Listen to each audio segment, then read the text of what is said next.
Another day, another stress na naman. At dahil wala nga si Foreman, ako na naman magpo-Foreman ngayong araw. Marami nga akong gagawin ngayong araw at dahil bibili pa ako ng mga materyales na kailangan nila. At dahil nga gabundok na din itong laundry ko, sabi ko idadala ko na. Nagmadali na nga ako at kailangan ko pang magpa-toolbox at ako ang magde-deploy ng tao ngayon. Habang nasa biyahe nga kami, naalala ko birthday pala ng driver namin kaya yung binati ko siya. Sabi ko happy na birthday pa.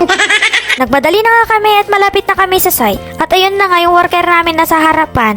May dala pa siyang gabi. Solved na naman ang tanghalian.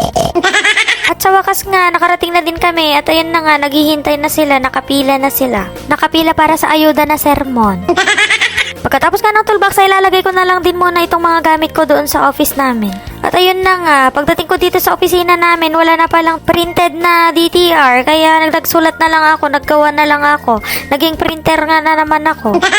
Inikutan ko na nga din sila para itanong kung ano pa yung mga kailangan nila. Pagpunta ko nga din sa likod ay nagsimula na din silang magpalitada. Dalawang pares nga yung pinagpapalitada ko ngayong araw para matapos na. Inisa-isa ko nga din silang pinicturan para sa update namin sa opisina. Tuloy-tuloy pa nga rin kami sa pagpapabricate ng mga framing ng gate dito. At pinapatuloy ko din itong pinag-aasintata ko dito sa kabila para sabi ko may kabit na lahat yung hollow blocks. Pinapamadali ko na nga din itong mga pinagbibricks ko dito para sabi ko mabigyan ko na ulit sila ng gagawin. Nagpaprepare na nga din itong pinagkokornering ko dito sa fence. At pinuntahan ko nga din itong mga nagwa-wiring dito kung ano nang ganap. Pagkatapos ko nga kunin lahat at ilista yung mga kailangan nila ay sabi ko alis na kami. Kailangan ko na nga bilhin lahat at magbabakasyon.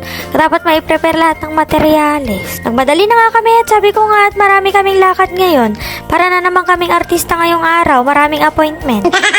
Bago nga ang lahat ay dadaan ko muna itong laundry ko para pick upin ko na lang mamaya o kaya bukas. At dahil nga wala ng kaperahan ay sabi ko mag-withdraw na lang muna ako pambili namin ng materyales. Dahil for today's video ay multitasking ako ngayon. Ako na din ang accounting, ako na din ang procurement, tapos ako din ang foreman. At dahil nga sarado pa yung mall na pagbibilhan namin ng materyales, sabi ko dito na lang muna, bibili muna, babayaran ko na lang muna yung papadeliver kong buhangin. Ang aga-aga pa lang haggard na naman ako.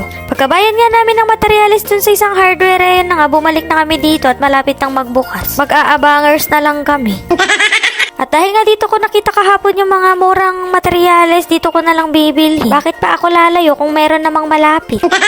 At dahil nga minemorize ko na kahapon kung saan ko nakita yun, ayun na nga, mabilis ko na lang siyang nahanap.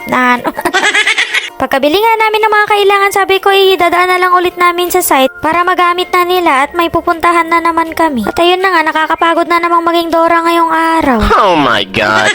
Tinawag ko na nga yung driver at sabi ko malayo-layo pa yung pupuntahan namin kaya sabi ko tara na. Parat na, birthday boy! At dahil nga gutom na ako, sabi ko dadaan na lang muna kami dito sa may Bukuron. Hulaan nyo na lang kung buko ba to o hindi. Pagkatapos nga namin bumili ay malapit dito yung staff house kaya sabi ko dumaan na lang muna kami at kukunin ko yung mga resibo. Saktong-sakto nga magpapalit sana ako ng sapatos pero dumating na yung safety shoes ko. Kaso nga lang medyo malaki sa paa ko, magiging McDonald's na naman ako neto. Maganda-ganda nga ng iapak to. Parang ayaw ko tuloy madumihan. At kakaflex ko nga sa sapatos ko ay nagutom na ako kaya kinain ko na lang muna yung baon ko na binili ko kanina. Inabutan na nga din kami ng lunch break kaya sabi ko dito na lang muna kami kakain sa may mall. Paraan ko nga lang din yan para mailibre kami. Total birthday naman niya ngayon. Buraot yun. Pagkatapos nga namin kumain ay umakyat na kami sa parking lot at ang ganda nga dito, kitang-kita yung bundok. Dumaan nga lang din kami dito sa isa naming supplier ng hollow blocks. Okay na okay nga din yung hollow blocks nila dito, mas matigas pa sa puso mo. At habang nanonood nga ako ay biglang bumuhos ang malakas na ulan. At ayun na nga, may nadaanan pa kaming mga bata dito, nagsuswimming na sa baha. Sa sobrang pagod ko nga ngayong araw ay inantok na ako. Pero yung panaginip ko sa site na naman. Wala na ata akong inisip kung hindi trabaho, napapabayaan ko na yata yung sarili ko. Pagbalik nga namin dito sa site, sobrang lakas nga din daw ng ulan kanina. At dahil nga medyo matagal din ako nawala kanina, tinignan ko na inikutan ko na itong mga natapos nila. At talaga nga naman kakaikot ko, napansin na tuloy nila yung sapatos ko na bago daw. Nafe-feel ko lang araw-araw na naman akong kakantahan yan na aarborin na naman nila to. Pero please lang, wag naman kasi magpapaapaan na ako niyan.